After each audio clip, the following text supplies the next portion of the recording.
There's often this idea that vegan food will naturally be something where you're denying yourself the pleasures of food on a sensual level.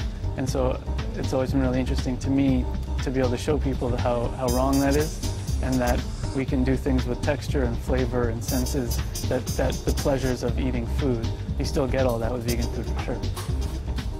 There's a huge variety of food that you can eat if you're abstaining from animal products. In fact, you'd be amazed at what kind of things you can find even just in your local environment that taste amazing, that don't have anything to do with animal agriculture. You can find examples from all kinds of different cuisines from around the world that you can pull inspiration from, where there's vegan food that is just a natural part of everyday life, that use a lot of different vegetables and tofu and different kinds of soy products, tempeh, fermented things, misos, and other kind of stir fries and curries. It's getting easier all the time to be able to go out and enjoy vegan food in a restaurant setting. There's places opening up all the time, and even in places that aren't fully vegan or vegetarian, they're more and more catering to people with that diet as it's becoming more and more popular and taking off. SAF is a very busy restaurant. We can often easily do like 200 people in a day, and it was voted by Time Out as one of the top 50 restaurants in the city in 2009. So for a vegan restaurant to be in that category, it's pretty impressive. And so our clientele and the people who come here come from a variety of different backgrounds. There's obviously a large sort of vegan and vegetarian contingent, but you get people who have no knowledge of those types of diets who are just curious and want to come and experience what the food's like and check it out.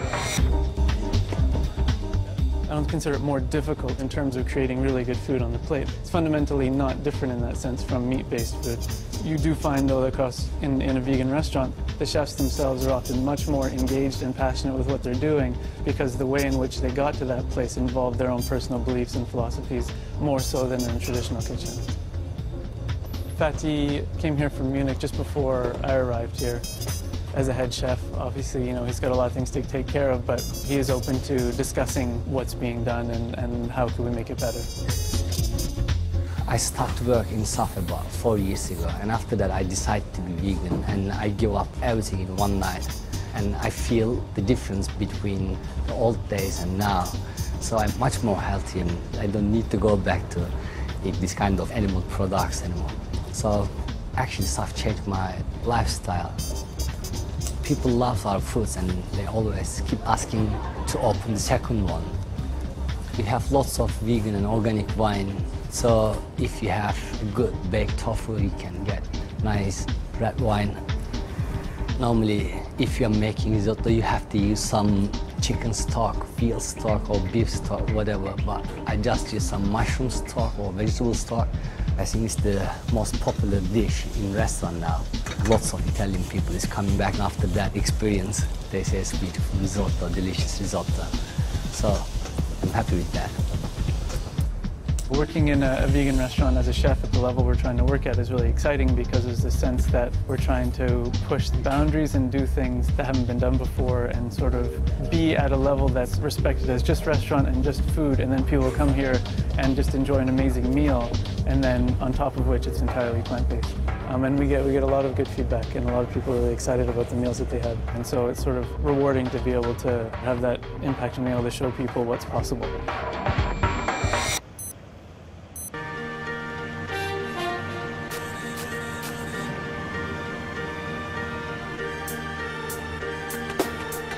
I have a very, very active lifestyle.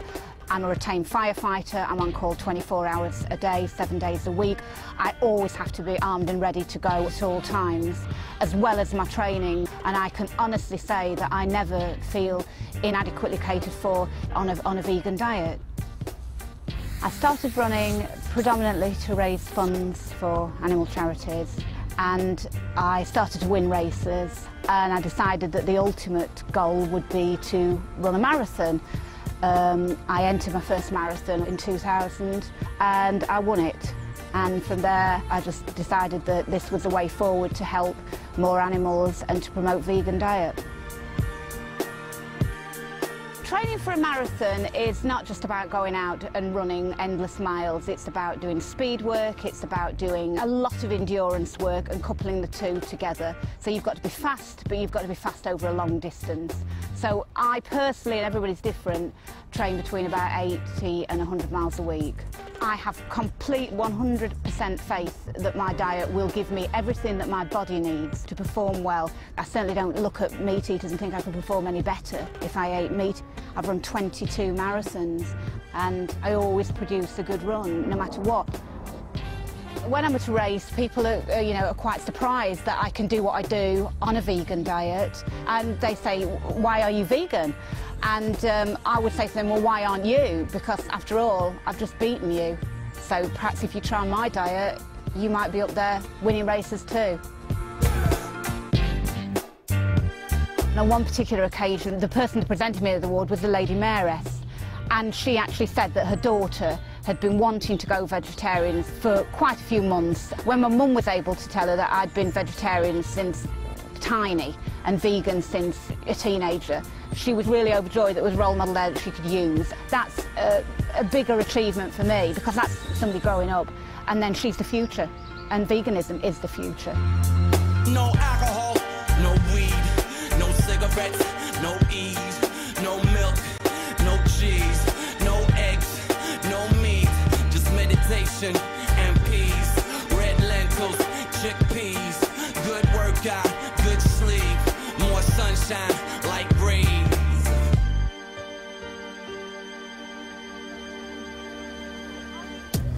I've been working for the NHS for over 15 years now, and it's wonderful because when I get patients sent to me who are overweight or got heart disease or high blood pressure, I can talk to them about all the plant-based foods they can eat that will make them a lot healthier by cutting out all the saturated fat and high-salt foods in their diet. Recommendations now by the Department of Health is to go towards a more plant-based diet with the encouragement to have 5 portions of fruits and vegetables a day. In my opinion, omnivores can be lacking in lots of vitamins and minerals and nutrition generally. If you look at the obesity, look at all the fast foods, they're the kind of foods that vegans just wouldn't entertain eating at all. And certainly studies have shown that vegans are less at risk of heart disease, type 2 diabetes, and things like hypertension. So certainly a vegan diet encompasses all those health benefits as well. And I feel really fit and healthy. I love my food and I do love having treats. And the benefits from a vegan diet is that it's low in saturated fat. So you can have all these treats and you know you're still going to be looking after your heart. People often are concerned about calcium, which you can get from fortified foods, and vitamin B12, which you can get through things like fortified non-dairy milks, some soya products, also from some yeast extracts. Whether you're vegan or a meat eater, you still need to make sure you have adequate quantities of vitamin D. The main source comes from sunshine, from the sunlight on your skin. So get adequate sunshine or have fortified foods containing vitamin D. And we get quite a few queries about parents or pregnant women who are concerned about getting the right nutrition for their children and for their unborn child. And certainly we can assure them that they get all the nutrition they need through a planned vegan diet. And I've written a book for the Vegan Society about vegan infants. It starts from conception through to infancy. And hopefully parents are reassured that they can get all the nutrition they need for themselves and for their children. I've been vegan for 6 years, and when I became pregnant, friends asked me, are you going to stay vegan? Surely not, sort of thing. And I didn't have any pressure from doctors or midwives. Everyone seemed very happy for me to stay vegan. It wasn't a problem at all. I read a lot about being pregnant and I knew everything that I was supposed to be eating, and so it was absolutely fine. I was very active and fit during my pregnancy. Pregnancy was great. I quite enjoyed it.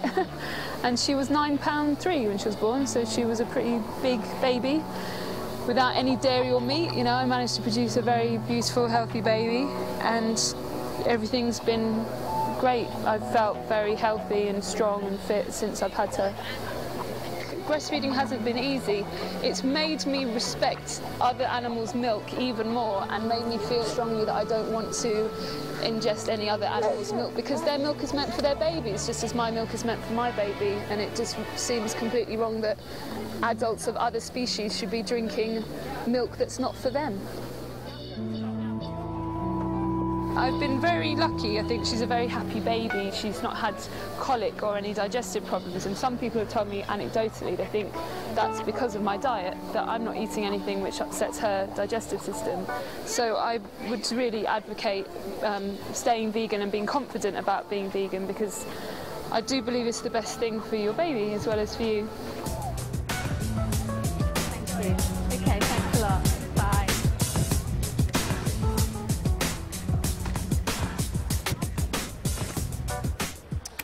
I'm here now with Labour MP Kerry McCarthy, and this morning we're going to be talking about global food security, the environmental concerns surrounding food production. Well, I think people just need to be very much aware of the impact of the Western diet on the environment as well. I mean, some people will become vegans because of health reasons, some because of concerns about animal welfare. But I think increasingly people are beginning to look at the impact of industrialised farming and the fact that we just cannot sustain a Western-style diet. The world's population is predicted to grow from 6.7 billion at the moment to 9 billion by 2050. And even if we don't have those levels of population growth, even if we stick to current levels, it's estimated that if everyone adopted a Western-style diet, we'd need 3 planets the size of Earth in order to sustain ourselves. A vegan diet is very sustainable because on average it requires 1/3 of the water and 1/3 of the land to produce a vegan-based diet than it would to produce an animal-based diet. And that's because farmed animals eat much more protein than they produce. Most of the protein that they consume is used to actually to live, to keep themselves warm, to repair injuries, rather than to actually what you could describe as grow milk, eggs or meat. More water and land is therefore needed to produce cattle feed, for example, which leads to deforestation, scarcity of water supplies, soil erosion, and the pesticides have a damaging effect on the environment as well. So we need to explore ways that are less harmful and wasteful and have less impact on our environment and on our natural resources. Some people ask me, well, what would happen to farmers' livelihoods if we all moved to a plant-based diet rather than animal-based? But obviously if people did do that, they would still be consuming crops that are actually grown by farmers. So there'd be a role for farmers to play to move towards a more sustainable way of farming. I live in the countryside and I see how much of the land, its potential, is just not being used. I mean, in Hampshire, a lot of the land is devoted to stables and horses. So we could actually change the land use to benefit the wildlife, the planet, the animals and us. A lot of people ask me, would the landscape look monotonous without livestock? I mean, I could say that we've actually created an artificial landscape which was more diverse before, with trees and wildlife, and we would actually encourage the diversity of crops. We would be seeing orchards of nuts and fruit. We would encourage a lot of understory shrub layers of soft fruit, a great diversity of vegetables and cereal crops. It would actually be a much better mixture of crops instead of huge monocultures of acres and acres. Because of the diversity, you would get more habitat for the wildlife. It would actually encourage the wildlife, which is under a great pressure with the current conventional farming. The bees here are very important. They actually operate at much lower temperatures than honeybees. They come out earlier and they feed later, so you're getting good pollination. I know also here there are 3 species of parasitic wasp, which means that you have a reduction in caterpillar numbers, which cause a great deal of damage to cabbages and broccoli and kale, and hardly any damage is seen here. The hedgerows are kept very thick. They're not cut every year, so they're richer for wildlife, and they're also connecting annuals between the hedgerows across the fields, which act as beetle banks and wildlife corridors. What these methods do is that they actually benefit the biodiversity. You have more predators which keep a balance. You don't have the pest and disease problems. Could we manage on a plant-based diet in the UK? A lot of work being done with agroforestry is showing that we could have a lot of the crops growing here that we're actually importing at the moment. And a lot of things could still be grown outside. We wouldn't have to have heated greenhouses. And even just with the polytunnel like we're seeing here, it's surprising what you can achieve. We have now several commercial stock-free farms like this one. We know that these methods work. Stock-free organic farming is a system of food production which excludes any animal byproducts or any dependence on animal inputs at all. It's not just about growing crops, it's also about the way we interact with what goes on, within nature.